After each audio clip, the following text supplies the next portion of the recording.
10 तक गिनूंगा। राम लिखते ही, पढ़ते ही, सुनते ही, देखते ही या दिखते ही मन में जो पहला विचार आता है उसे बांध कर रखिए। पूछूंगा 1 2 3 4 5 6 7 8 9 9 9। हाथ काट कर रख दूंगा ये नाम समझ आ जाए तो। कितनी दिक्कत होगी पता है राम समझ आ जाए तो। भाई राम राम तो कह लोगे पर राम सा दुख भी सहना होगा। पहली चुनौती ये होगी कि मर्यादा में रहना होगा। और मर्यादा में रहना मतलब कुछ खास नहीं कर जाना है, बस त्याग को गले लगाना है और अहंकार जलाना है। अब अपने राम लला के खातिर इतना ना कर पाओगे और शबरी का जूठा खाओगे तो पुरुषोत्तम कहलाओगे। काम क्रोध के भीतर रहकर तुमको शीतल बनना होगा। बुद्ध भी जिसकी इच्छाओं में बैठे वैसा पीपल बनना होगा ये सब कुछ, और वो भी शून्य में रहकर प्यारे। तब ही तुमको पता चलेगा कि कितने अद्भुत राम हमारे। सोच रहे हो कौन हूं मैं? चलो बता ही देता हूं। तुमने ही तो नाम दिया था मैं पागल कहलाता हूं। नया नया हूं यहाँ पे तो ना पहले किसी को देखा है। वैसे तो हूं त्रेता से, मुझे कृष्ण किसी ने कलयुग भेजा है। भाई बात वहां तक फैल गई है कि यहाँ कुछ तो मंगल होने को है कि भरत से भारत हुए राज में सुना है राम जी आने को है। बड़े भाग्यशाली हो तुम सब। नहीं, वहां पे सब यही कहते हैं कि हम तो राम राज्य में रहते थे पर इन सब में राम रहते हैं। यानी तुम सब में राम का अंश छुपा है। नहीं मतलब वो तुम में आते हैं रहने। सच है या फिर गलत खबर? अगर सच्ची है तो क्या कहने। तो सबको राम पता ही होगा, घर के बड़ों ने बताया होगा। तो बताओ फिर कि क्या है राम। बताओ फिर कि क्या है राम। बताओ। अरे पता है तुमको क्या है राम?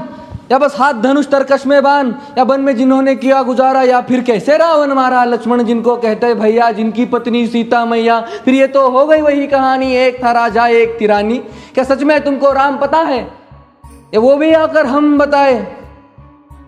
बड़े दिनों से हूं यहाँ पर, सब कुछ देख रहा हूं कब से। प्रभु से मिलने आया था मैं, उन्हें छोड़कर मिला हूं सबसे। एक बात कहूं अगर बुरा ना मानो, नहीं तुम तुरंत ही क्रोधित हो जाते हो। पूरी बात तो सुनते भी नहीं, सीधे घर पर आ जाते हो। ये तुम लोगों के नाम जपो में पहले सा आराम नहीं। ये तुम लोगों के नाम जपो में पहले सा आराम नहीं। इस जबरदस्ती के जय श्री राम में सब कुछ है, बस राम नहीं। ये राजनीति का दाया बाया जितना मर्जी खेलो तुम। दाया बाया, अरे दाया बाया ये तुम्हारी वर्तमान प्रादेशिक भाषा में क्या कहते हो उसे? हाँ वो लेफ्ट एंड राइट। ये राजनीति का दाया बाया जितना मर्जी खेलो तुम चेतावनी को, लेकिन मेरी अपने जहन में डालो तुम। निजी स्वार्थ के खातिर अगर कोई राम नाम को गाता हो तो खबरदार अगर जुर्रत की और मेरे राम को बांटा तो। भारत भू का कवि हूं मैं, तभी निडर हो कहता हूं राम है मेरी हर रचना में। मैं बजरंग में रहता हूं, भारत की नींव है कविताएं और सत्य हमारी बातों में। तभी कलम हमारी तीखी और साहित्य हमारे हाथों में। तो सोच समझ कर राम कहो तुम। ये बस आतिश का नारा नहीं, जब तक राम हृदय में नहीं तुमने राम पुकारा नहीं।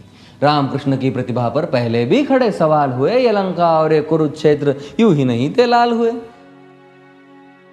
अरे प्रसन्न हंसना भी है और पल पल रोना भी है राम। सब कुछ पाना भी है और सब पाकर खोना भी है राम।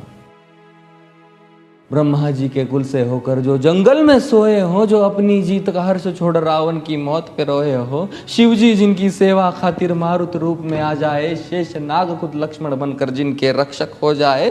और तुम लोभ क्रोध अहंकार छल कपट सीने से लगा कर सो जाओगे तो कैसे भक्त बनोगे उनके, कैसे राम समझ पाओगे? अघोर क्या है पता नहीं और शिव जी का वरदान चाहिए। ब्रह्मचर्य का इल्म नहीं, इन्हें भक्त स्वरूप हनुमान चाहिए। भगवा क्या है पता, लहराना सबको होता है पर भगवा क्या है वो जाने जो भगवा ओढ़ के सोता है।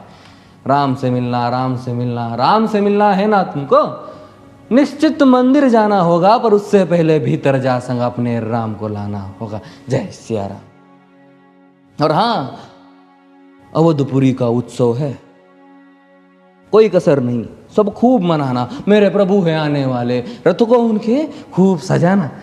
वो द्वापर में कोई राह तक है, मुझे उनको लेने जाना है। चलिए तो फिर मिलते हैं, हमें भी अयोध्या आना है। जय सिया राम। फिर से